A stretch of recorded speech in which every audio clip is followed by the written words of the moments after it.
فکر میکند که بنا آمدن حاجی میرزا تمام امر معروف بسته می شود. السلام علیکم بابای حاجی، من یکی از برادران اسلامی شما از ناحیه ورزاب. این برادر نو مکتوب در خانه ما داده است که ما خود حضور نداشتیم، آمدیم از خانه گرفتیم. یک مکتوبی دراز نویساندن، خیلی میخوانیم که از راه دور آمده است، همین روز در همین مسجد ما و شما اشتراک دارد. از ناحیه ورزاب التماس با این سوال جواب پوره دهید. در مابین راه مانده ام. اولا بابای حاجی، خداوند ما و شما را توفیق و هدایت نصیب گرداند، عاقبت کار ما را به خیر بیارد، آمین.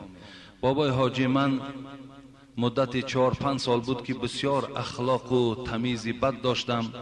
نماز می خواندم اما از سبب حقیقت قرآن و اسلام را نمی دانستم.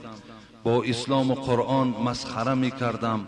نماز می خواندم، عرق می نوشیدم، زنا می کردم.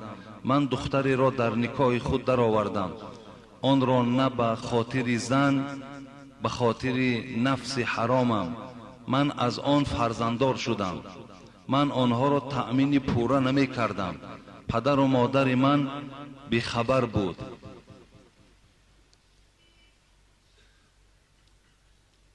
به من گفتند همان دختر را توی کرده می دهیم، اما من بدبخت و جاهل قبول نکردم. گفتم من آن را نمی گیرم، به من دختری خانه دهید. مرا دختری خانه دادند. من روز با ولایت خودجان رفتم. در آن ماشین کسیته های شما را در باب حقوق زن و بعض کسیته های شما را شنیدم. خودم را همین خیل حس کردم که در دلم نور ایمان جوش زد. من 7 روزه رفته بودم، اما از شنیدن این کسیته های شما، خداوند شما را در پناهش نگه دارد، چندین آدم ها را شنیدم، دیدم که زندگی تلخشان را شیرین کردید. بعد 2 روز بعد گشتم، مادرم را پایهایش را بوسیدم. گفتم مادر جان، راضی نباشی این زنی که من گرفتم، دویم زن راضی نباشی، جوابش را می دهم. مادرم گفت پسرم اینش را هم نگاه کن، ویش را هم نگاه کن، در تقدیرت همین بود است. من از تو راضی هستم. من تا 1 سال می شود که 5 وقت نماز را در مسجد می خوانم. نمازهای جمعه را ترک نمی کنم. هر 2 زنم را نمازخوان و با سطر کردم. من هر 2 اینها را قوت بر توانایی برابر نگاه می کنم. اما با گفته آیت های قرآن و احادیث های پیغمبر، شما گفتید بهترین لباس، بهترین خوراک حتمی خانه داشته باشی. هزاران بار شکر که شکر خدا من یک زنم در خانه مادرم است، دیگرش اجاره نشین است. شما گفتید مردی که 2 زن داشته باشد از عهده آنها نبراید، از قبر می خیزد، یک طرفش قاق است. بابای حاجی، شما با من گفتید من چیکار کنم؟ من خانه خریده نمی توانم. من بسیار قرضدار هستم. من می ترسم که مرگ ناگهان به سر من آید. من این روسیای پرگناه بدنفس چخیل با خدای خود رو برو می شوم. کاش خداوند جزای مرا در این دنیا دهد. من بسیار گناهگارم. بابای حاجی، شما با من گویید خداوند این نمازهای ما را قبول می کرده باشد. در زندگی اینقدر کمبودی دارم. بالای این زندگی خانه امان در گردن من است. به حاضر شرایط قوت من به این 2 زن نمی رسد. حتی فکر این در عبادت هایم خلل هم می رساند. بابای حاجی، التماس با من گویید از روی حقیقت اسلام من چیکار کنم که دل من قرار گیرد، عبادت های من بی شبهه شود، که دل من از این دنیای بی وفا پاکیزه مانده است. در آخر بابای حاجی دعا کن خداوند به من مال و ملک و زن و فرزند در کار نیست، فقط طلب دارم که خداوند مرا بنده بگیرد. همین که همه بیفایده بوده است. خداوند شما را عمر درازی با برکات دهد که در بین مردم تاجیکستان خیلی بهبودی ها آوردید. التماس که سوال مرا پوره خوانده جواب دهید که من از راه دور آمدم تا که این سوال جواب را گیرم به واسطه کسیت امکانیت باشد. و نمره تلفنتون رو گویید. به خدا قسم که این حقیقت است. برادر عزیز، زمانهای جاهلیتی که شما سپری کردید، زنا کردید، عرق خوردید و روزی که شما رو به مسجد کردید، توبه صدق به سوی خدا کردید، شما از این گناه های کردگی حتی پشیمان شدید، تصور کنید که خداوند همه گناه های شما را مغفرت کرده است. این وعده الله است، این وعده حبیبش است. التائب من الذنب کمن لا ذنب له. توبه کننده از گناه مثل شخصی هست که تماما گناه نکرده باشد. اگر چنده که تو 10 سال 15 سال در این راه نادرست قدم زدی، لیکن امروز فضل پروردگار که تو را هدایت کرد همچنان است که تو گناه نکرده ای. تو در پیشگاه پروردگار یک بنده با عبادت و بنده خدا ترس به حساب می روی. لیکن این شرایطی که الحال بالای تو هست، الله در قرآن لا یکلف الله نفسا الا وسعها میگوید. الله میگوید هیچ بنده را تکلیف نمیدهم، مجبور نمی سازم مگر قدر قوتش. از قوت زیاد از بنده طلب ندارم. حال تو را خداوند میداند، شرایط تو را خداوند میداند و نیت نیکی تو را خداوند میداند که هر زمانی که تو شرایط پیدا شد، دست رسا کی شد، برای این زنها البته همه شرایط آماده میکنی. امروز که تو شرایط نداری، خداوند البته تو را میبخشد. لیکن همیشه در فکر آباد کردن، در فکر بهبودی در این زندگی خود باشی، خداوند البته تو را کمک میکند. الحال همچنان تصور کن که تو در عذاب پروردگار قرار نداری و همه عبادت هایی که امروز تو انجام میدهی همگیش خدا قبول میگرداند. زیرا نیت تو نیت نیک است. زیرا این قدر راه درازی که برای یک جواب سوال شنیدن آمدن، این خود نشانه ایمانداری شما را نشان میدهد. این نیت نیک شما را نشان میدهد. از این خاطر برادر عزیز و گرامی، خداوند همه گناه های ما قبل تو را بخشیدگی هست. اگر آن چیزی که نویسانده حقیقت باشد، از روی دلسوزی باشد، یقین دان که خداوند بالای تو عذاب ندارد. لیکن زمانی که دست رسید، برای اینها خانه خر، شرایطاشون آماده کن که فردا درد سر پدر و مادر و با برادرهاش نشود. امروز من اهل علم میدانم، بعضی از گویم که همنشین های خودم، همنشین های من کنه، لیکن جایهایی که میریم در مرکه ها می نشینیم، اونا خود بیان میکنن که 3 زن دارن، هر 3 زن در اجاره نشستگی است. لیکن از این در بیرحمی و بی انصافی نیست. 4 کودک 3 کودک دارد، اجاره نشستگی است. اگر مبادا خدا جان تو را گیرد، تو 3 مشکلات در 3 عائله پیدا میکنی. هر کدام یمو با 4-5 فرزندش مجبور میشود خانه پدر و مادرشون روند، مجبور میشوند خانه برادراشون روند. اگر همین حالت در روی خواهر تو یا اپای تو باشد، خودت را چخیل تصور میکنی، چخیل حس میکنی؟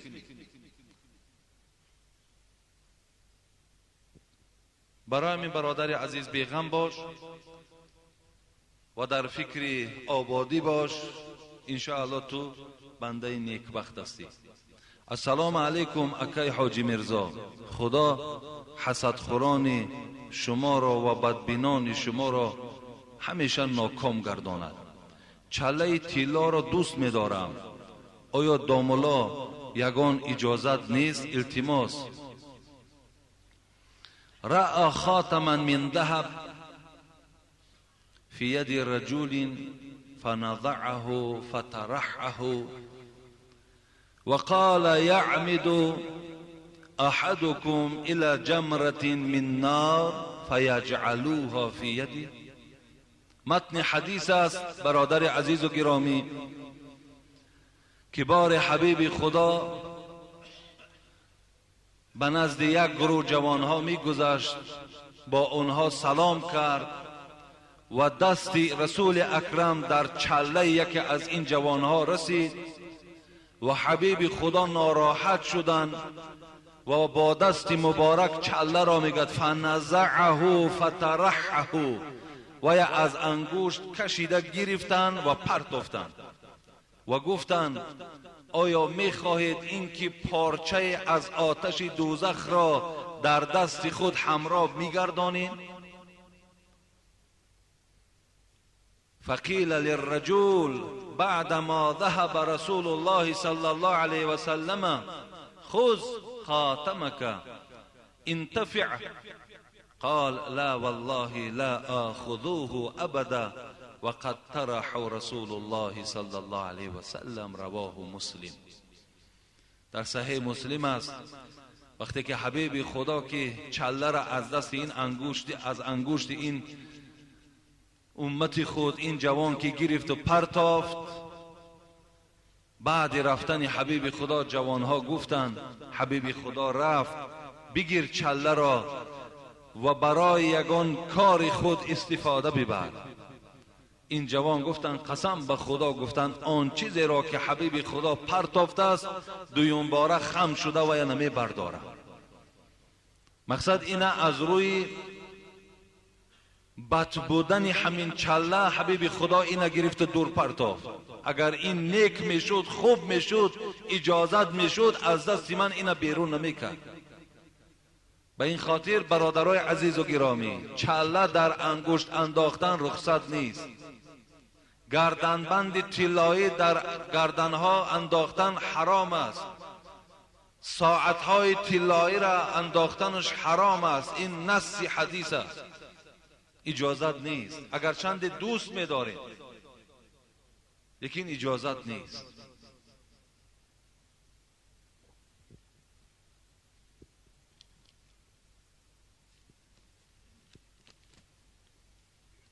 السلام علیکم. در کتاب مجموعة اللطائف حدیث رسول اکرم صلی الله علیه و سلم را خواندم که مفهومش این است، معناش این است. گفتگی در مردگان خود هدیه فرستید. صحابگان گفتند هدیه یعنی چی؟ گفت پیغمبر یعنی صدقه و دعا. هر شب جمعه ارواحها به آسمان زمین می‌فرایند و هر کدام در راست خانه خود به آواز غمگین و گریه آلود فریاد میکند ای اهل من، ای مادر من، ای پدر من، ای کسانی که زنهای ما را نکاح کردید بر ما رحم کنید تا خدا بر شما رحم کند. شاید که این جمعگی ها از همین حدیث منشأ گرفته باشد. فکر شما را دانستن میخواهم داملای عزیز. بله این حدیث اگر چند حدیثی ضعیف است، این حدیث هیچ حتی باطل و موضوع است و منشأ جمعگی و منشأ پنجشنبگی های ما و شما میکنیم. اصل پیدایشش از کجا باشد؟ من فکر میکنم اصل پیدایشش از این است که حبیب خدا روزهای دوشنبه و پنجشنبه روزه میگرفتند و مردم شاید که این دو روزی که حبیب خدا روزه میگیرد این همچو روزی مبارک گفته، در مردم ما و شما فقط پنجشنبگیش وجود دارد، لیکن در مردم طرف دوشنبه دوشنبگیش هم میکنن، هم دوشنبگی دارن هم پنجشنبگی دارن. شاید من فکر میکنم که سرچشمه پیدا شدن این دوشنبگی و این پنجشنبگی آن همین باشد. یا در دیگر حدیث حبیب خدا میگوید روزهای دوشنبه و پنجشنبه اعمال یک هفته‌ینه شما را پیشنهاد خدا میکنند. قبول میشود یا نمیشود اینوش خدا میداند. شاید که مردم این روزها را از این فضیلت استفاده برده و دوشنبگی و پنجشنبگی از پس مرده ها تشکیل کردند. شاید این باشد. لیکن من برای شما چندین بار گفتم، باز میگویم، پنجشنبگی به اسلام هیچ وابستگی ندارد، تماما به دین اسلام هیچ رابطه ندارد. برعکس تمام کتاب‌های فتوای ما و شما، فتواهای مذهبی، معین کردن صدقات را در روز مخصوص مکروه میگویند. کسی که اگر در روز مخصوص مثل دوشنبه، پنجشنبه یا هفت یا 40 یا سال مخصوص روز جدا میکند، انا همین روز صدقه میکند. انا همین مخصوص گردانیدنش حتی صاحبان فتوای ما و شما هم مکروه میگویند، خوردنش رخصت نمیدهند. این تمام فتواها وجود دارد. برای همین تا امروز فقط من برای شما فهمانیده دادم که یک مبادایی که شما من میدانم بسیار خسته شدید، بسیار مانده شدید. تصور کنید که هر ماه 4 بار ما و شما پنجشنبگی میکنیم، 4 بار. اگر کمترین مبلغی که در پنجشنبگی ما و شما میرود 100 سامان است. اگر 4 بار کنیم 400 سامان. حساب درآمد ما نکنیم چند در یک ماه چند قدر درآمد داریم؟ درآمد در هیچ جا نیست. درآمد اگر 100 سامان باشد یا 200 سامان باشد، 400 سامانش در این می رود. به این خاطر به همه شما می رسانم برادرای عزیز، دین ما دین آسانگیر است. دینی هست که مشکلات نمی خواهد که بالای بندگان خدا پیدا شود. بیایید برادرای عزیز تاریخ ورق زنین، بینید که کنی از دوره های حبیب خدا، صحابه های پیغمبر، کدامش همین معرکه ها را برپا می کردن؟ نیست، وجود ندارد.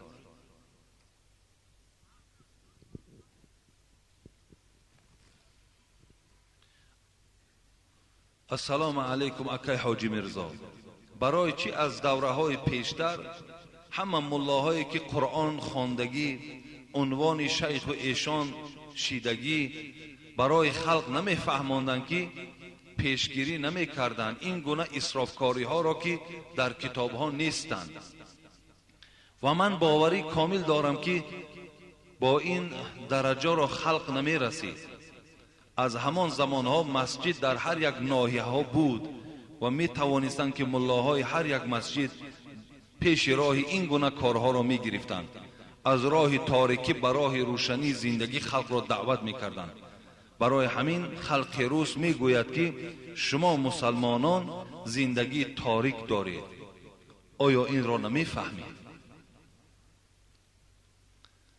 البته این ما از این منبری بلند استاده و داملاهای پیش سنگ نمی زنیم، زیرا که دوره هایی که ملاهای پیش حیات به سر می بردن زمانی بود که این گونه میکروفون و این گونه مسجدهای آباد نبود و این گونه شرایطی که امروز خداوند برای ما و شما مهیا کرده است، این شرایط اون زمان نبود.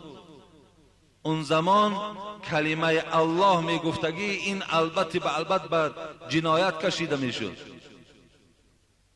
از این خاطر اگر همون ملاهای پیش هم خدا رحمت و مغفرتشان کند مثل اگر امروزه شرایط می دادند و مثل امروزه اگر کتاب ها در بر می کردند، کتاب ها می داشتند، هر آینه از این حقیقت شما را خبر می دادند.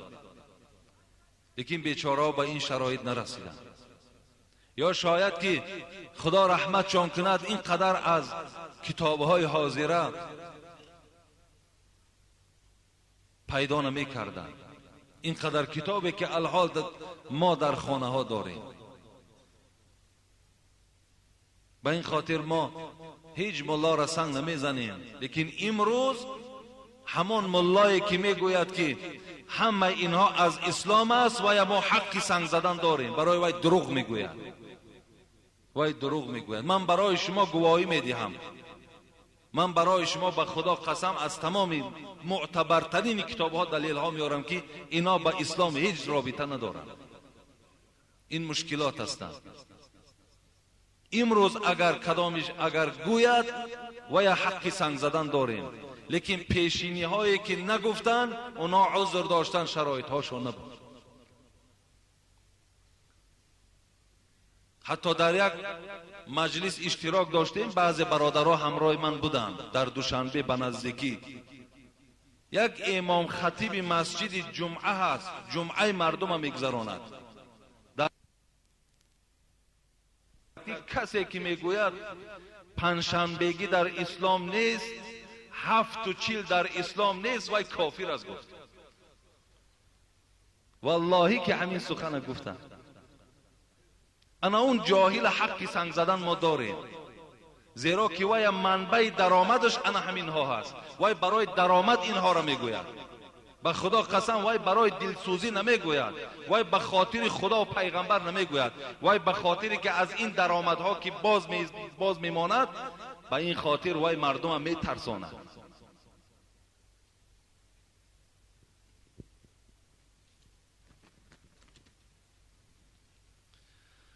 التماس جوابش را گردانید. السلام علیکم حقی حاجی مرزا. در ناحیه باختر در قشلاق اونگرد با اجازت رئیس محله و مؤذن مسجد و مؤذن مسجد در داخل مسجد پیله پرورشی کرده ایستاده اند. ممکن است یا نه؟ با همراهی رئیس محله و مؤذن مسجد در داخل مسجد پیله میکنم. پیله آیا همین در مسجد جایز است یا نه؟ حبیب خدا شب معراج حکایه میکند که عرضت علی اعمال امتی حسنها و سیئها فوجدت في محاسن اعمالها الاذى يمات عن الطريق ووجدت في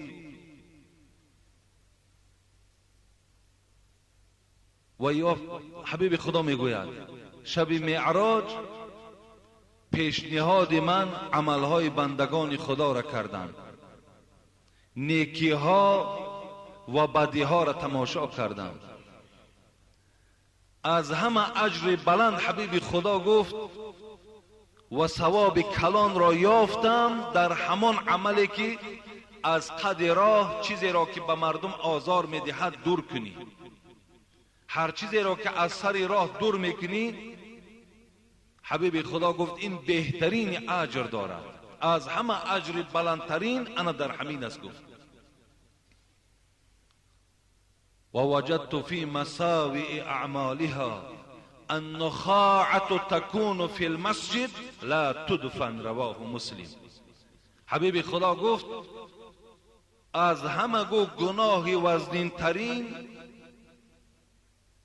در عملی هست که انسان وارد مسجد می شود و در مسجد توف می کند.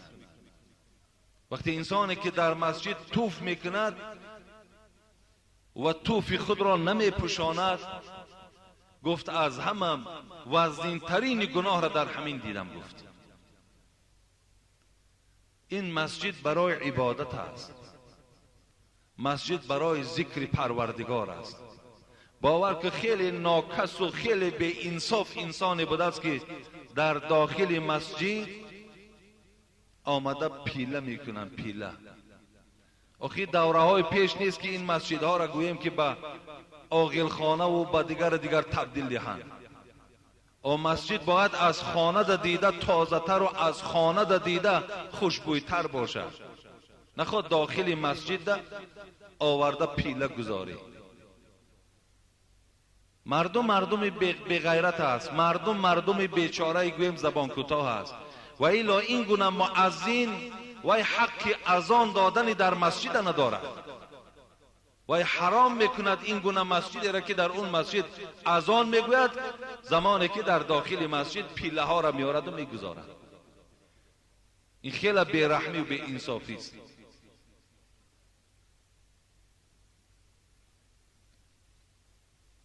زمانی که حبیب خدا میگوید من غدا الى المسجد او راح اعد الله له نزولا كلما غدا او راح نزولا في الجنة كلما غدا او راح. هر انسانی که سحر یا بیگاه قدم زنان به سوی مسجد می آید، پروردگار برای این گونه انسان به خاطر که وی مسجد می آید دسترخوان در جنت آماده می کند. برای شخصانی که مسجد دوست می دارند، برای شخصانی که مسجد احترام می کنند، برای شخصانی که قدم زنان به سوی مسجد می آیند، خداوند به خاطر مسجدش برای می آمدگی و حرمت می کردگی انسان ها دسترخوان در جنت می پرتاید. خیلی بی انصافی هست، خیلی بدبختی هست.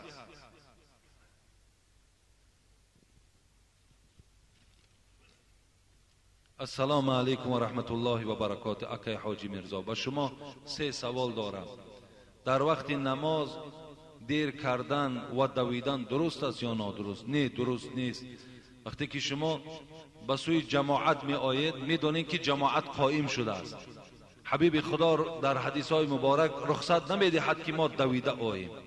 آهسته آهسته قدم زنان به سوی مسجد می آییم. در هر قدم من حسنات می گیریم. اگر آمدیم و نماز تمام شده هم باشد، خودمان تنها هم که گذاریم همون ثواب جماعت ما و شما می گیریم. فقط به سوی جماعت ندوین. ولی بسیاری آدمای هست که بسیار دویده می آیند. همین دویدن به سوی مسجد پیغمبر خدا من کردن، ندوین گفتن.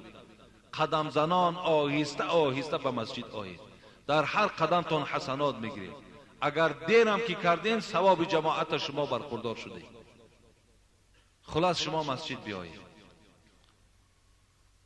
موی دراز ماندن جایز است یا نه؟ حبیب خدا 3 طریق موی سر میگوید جایز است، حتی که از همین گویم بین گوش هاشم تا بین گوش ها را موی سر پیغمبر دراز بود.